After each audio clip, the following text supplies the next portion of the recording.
Integrals exercise 7.6 के इस video में हम क्वेश्चन नंबर 11 सॉल्व करेंगे। क्वेश्चन नंबर 11 में जो फंक्शन है वो कुछ इस प्रकार है, x into cos inverse x whole upon root 1 minus x square. तो आइए इसको सॉल्व करते हैं। इस फंक्शन का इंटीग्रल फाइंड आउट करने के लिए हमें सबसे पहले सब्स्टिट्यूशन का सहारा लेना होगा। Integral of x into cos inverse x upon under root 1 minus x square with respect to x। हमने ऐसा क्यों कहा कि यहाँ सब्स्टिट्यूशन का सहारा लेना होगा? उसका रीज़न ये है कि हमारे पास एक फंक्शन ये है, एक फंक्शन ये है और एक फंक्शन ये है। ठीक है, तो इसमें कोई बड़ी बात तो नहीं है क्योंकि ये और ये अलजेब्रिक फंक्शन है, तो फिर हम इनको एक फंक्शन और इसको इन्वर्स ट्रिग्नोमेट्रिक फंक्शन मान के सॉल्व कर सकते हैं। लेकिन इसमें है क्या कि ये जो फंक्शन है कॉस इनवर्स एक्स, अगर इसका डिफरेंशियल फाइंड आउट किया जाए तो 1 upon under root 1 minus x square के बराबर होगा। तो क्यों ना इसको सब्स्टिट्यूट कर लिया जाए इसमें फिर, क्योंकि इसका डिफरेंशियल इसके बराबर है, ये जो फंक्शन है 1 अपॉन करके इसके बराबर है, तो इसलिए हमने सोचा कि इसको सब्स्टिट्यूट कर लेते हैं, फिर जो है इसको बाई पार्ट मेथड से सॉल्व करेंगे। तो हम लिखेंगे यहाँ let cos inverse x is equal to t, मान लेंगे इसको टी के इक्वल, और फिर इसका डेरिवेटिव फाइंड आउट करेंगे दोनों साइड का। तो डेरिवेटिव हो जाएगा 1 upon under root 1 minus x square, और यहाँ माइनस लग जाता है इसमें, ठीक है, क्योंकि minus 1 upon under root 1 minus x square के बराबर इसका डेरिवेटिव होता है। और टी का डेरिवेटिव हो जाएगा D T upon D x. अब ट्रांसपोज कर लेंगे डी एक्स को इधर और माइनस 1 को इधर, तो ये मिल जाएगा 1 upon root 1 minus x square into d x is equal to minus d t. अब ये डेटा और ये डेटा इसमें पुट करेंगे ताकि सब्स्टिट्यूशन हम कर सकें। लिखेंगे देन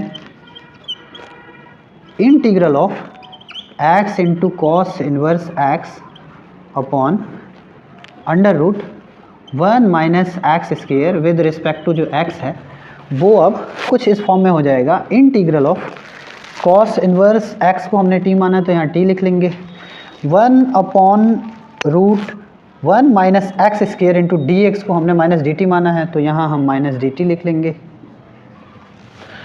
और रही बात एक्स की, एक्स का क्या करें? तो कॉस को अगर हम इधर ट्रांसपोज करें, कॉस इनवर्स को इधर ट्रांसपोज करें तो होगा x is equal to cos t, तो यहाँ हम लिख सकते हैं कॉस टी। तो पहले हमें इसको इरेज करना पड़ेगा, यहाँ टी लिख लेते हैं और फिर यहाँ लिख देते हैं कॉस टी। अब माइनस बाहर आ जाएगा, यहाँ माइनस लिखेंगे, minus integral of t into cos t with respect to t. अभी यहाँ ये दो फंक्शन के रूप में कन्वर्ट हो गया, एक अलजेब्रिक फंक्शन और एक ट्रिग्नोमेट्रिक फंक्शन। और आइलेट का यहाँ यूज करेंगे और बाई पार्ट मेथड से इसको सॉल्व करेंगे। अब जब आइलेट यूज करेंगे, आइलेट का ऑर्डर यूज करेंगे तो ये फर्स्ट फंक्शन होगा और ये सेकंड फंक्शन होगा, ठीक है। तो ये होगा इज इक्वल टू, हम यहाँ लिख सकते हैं first function into integral of second function with respect to t. अब चूँकि यहाँ माइनस है तो यहाँ हमें माइनस देना पड़ेगा, यहाँ माइनस लिख लेते हैं पहले ही ब्रैकेट लगा के, और minus integral of second function cos t है तो कॉस टी लिख लेंगे विद रिस्पेक्ट टू टी, और इनटू फर्स्ट फंक्शन का डेरिवेटिव, तो d by d t derivative of t with respect to t, और यहाँ विद रिस्पेक्ट टू टी, क्योंकि अब यहाँ हम इंटीग्रल टी के रिस्पेक्ट में कर रहे हैं। अब यहाँ एक और ब्रैकेट लगा लेते हैं, ये अंदर एक ब्रैकेट है और ये बाहर वाला ब्रैकेट है, इसको इस माइनस को कंट्रोल करने के लिए, इज इक्वल टू माइनस। अब आगे जो है कॉस टी को हम इंटीग्रेट करेंगे टी के रिस्पेक्ट में तो साइन टी हो जाएगा, तो यहाँ हो जाएगा टी इंटू साइन टी, और माइनस इसका भी इंटीग्रल साइन टी के इक्वल होगा। डेरिवेटिव तो पहले इंटीग्रल यहाँ लिख लेते हैं, इसका इंटीग्रल फाइंड आउट कर लेते हैं साइन टी, और टी का टी के रिस्पेक्ट में 1 होगा। अब 1 का अगर यहाँ मल्टीप्लाई भी अगर साइन टी से कराते हैं तो कोई फ़र्क पड़ने वाला है नहीं, तो इसलिए हम यहाँ लिख देते हैं विद रिस्पेक्ट टू टी, मतलब इसका जो डिफरेंशियल है वो 1 होगा। 1 का इसका इससे मल्टीप्लाई कराएंगे तो कोई फ़र्क पड़ने वाला है नहीं, और इसका इंटीग्रल जो है tan t के बराबर है। तो हमने अब इसको सॉल्व लगभग कर लिया है। माइनस यहाँ t इंटू साइन टी लिखेंगे और इसका इंटीग्रल करेंगे t के रिस्पेक्ट में साइन t का, तो होता है minus cos T. Minus cos T होगा और माइनस यहाँ भी है तो माइनस माइनस प्लस हो जाएगा और यहाँ लिख देंगे कॉस टी और प्लस इंटीग्रल कांस्टेंट यहाँ c लिख देंगे। अब हम मल्टीप्लाई कर सकते हैं, यहाँ माइनस में होगा और ये भी माइनस में हो जाएगा, तो चूँकि दोनों ही माइनस में होगा तो इसलिए हम यहाँ इसको माइनस को बाहर ही रख लेंगे। अब हम करेंगे रिवर्स सब्स्टिट्यूशन, क्योंकि हमारा जो फंक्शन था उसमें वेरिएबल x था, यहाँ जो हमारा आंसर है इसमें वेरिएबल जो है वो t है।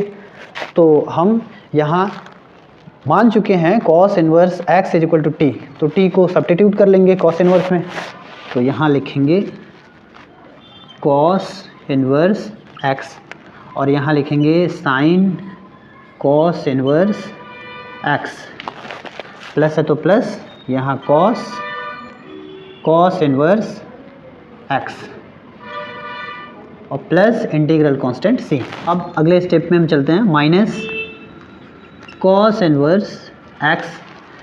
पिछले क्वेश्चन में हम आपको बता चुके हैं, ये और ये बराबर करने के लिए इस cos इनवर्स को हम चाहें तो लिख सकते हैं, cos इनवर्स x को लिख सकते हैं sine inverse root 1 minus x square में। ये फॉर्मूला याद कर लीजिए। तो यहाँ जैसे ही cos इनवर्स को साइन इनवर्स में बदलेंगे, बाहर साइन है अंदर साइन इनवर्स होगा, साइन इनवर्स से साइन कैंसिल हो जाएगा और बच जाएगा हमारा ये वाला टर्म, ठीक है। तो हम यहाँ लिख लेंगे रूट 1 माइनस एक्स स्क्वायर और फिर यहाँ cos से cos इनवर्स ऐसे ही कटेगा जैसे यहाँ साइन से साइन कटा हुआ था, साइन से साइन को कैंसिल किया गया था। अब यहाँ हम x लिख लेंगे और प्लस इंटीग्रल कांस्टेंट c। अब आप इस पद को यहाँ पहले लिख लीजिएगा, ठीक है, तो ये आंसर के रूप में हो जाएगा। तो ये हुआ हमारा इंटीग्रल वैल्यू दिए हुए फंक्शन का x के रिस्पेक्ट में। अब हम चलते हैं अगले क्वेश्चन की तरफ, क्वेश्चन नंबर 12। क्वेश्चन नंबर 12 में जो फंक्शन है x into sec square x है। यहाँ पहला फंक्शन अलजेब्रिक है और दूसरा फंक्शन ट्रिग्नोमेट्रिक है और क्रम में भी वही होगा, अलजेब्रिक फंक्शन जो है फर्स्ट फंक्शन मानेंगे और सेक स्क्वायर को जो है सेकंड फंक्शन मानेंगे और फिर इंटीग्रल इसका फाइंड आउट करेंगे। Integral of x into sec square x with respect to x is equal first function into integral of second function with respect to x minus derivative integral of second function with respect to x into of first function with respect to x और with respect to x, यानी इन दोनों का product, ये जो integral है और ये differential है, फर्स्ट और सेकंड और फर्स्ट फंक्शन का, इन दोनों के प्रोडक्ट का इंटीग्रल x के रिस्पेक्ट में फाइंड आउट करना है। अब आगे हम यहाँ अगला स्टेप सॉल्व करेंगे। x वैसे ही लिखेंगे, सेक स्क्वायर x का जो इंटीग्रल होता है x के रिस्पेक्ट में वो होता है tan x, यहाँ tan x लिखेंगे, माइनस यहाँ भी वही चिपका देंगे ये वाला tan x और इनटू यहाँ x का डेरिवेटिव x के रिस्पेक्ट में 1 होगा तो 1 यहाँ लिखने की ज़रूरत है ही नहीं, विद रिस्पेक्ट टू x। अब आगे इसको सॉल्व करेंगे, लिखेंगे यहाँ x into ten x minus 10 का इंटीग्रल x के रिस्पेक्ट में होता है लॉग मॉड सेक x और प्लस इंटीग्रल कांस्टेंट c लिख देंगे। हालांकि ऐसा नहीं है कि केवल यही एक परिणाम होता है, integral of 10x with respect to x का केवल यही एक वैल्यू होता है, ऐसा नहीं है। इंटीग्रल ऑफ 10x का जो वैल्यू होता है with respect to x minus log mod cos x भी होता है। तो आप चाहें तो ये वैल्यू रख लें या फिर जो वैल्यू अभी हमने आपको बताया है। तो अगर हम ये वैल्यू रखते हैं, अगर हम ये वैल्यू रख देते हैं तो यहाँ पॉजिटिव साइन हो जाएगा, और अगर हम लॉग मॉड सेक x रखते हैं तो यहाँ पहले से चूँकि माइनस चलता चला आ रहा है, फॉर्मूले में ही आ रहा है, तो यहाँ माइनस ही रह जाएगा। तो आप दोनों में से कोई भी अप्लाई कर सकते हैं। अब बुक में हो सकता है कहीं ये वाला आंसर दिया हो, इसको यूज करके और यहाँ प्लस वाला आंसर दिया हो, ऐसा हो सकता है। तो इसमें भ्रमित होने की ज़रूरत नहीं है, दोनों में से कोई आप यूज कर सकते हैं। इस वीडियो में इतना ही, मिलते हैं अगले वीडियो में बाकी के क्वेश्चंस के साथ।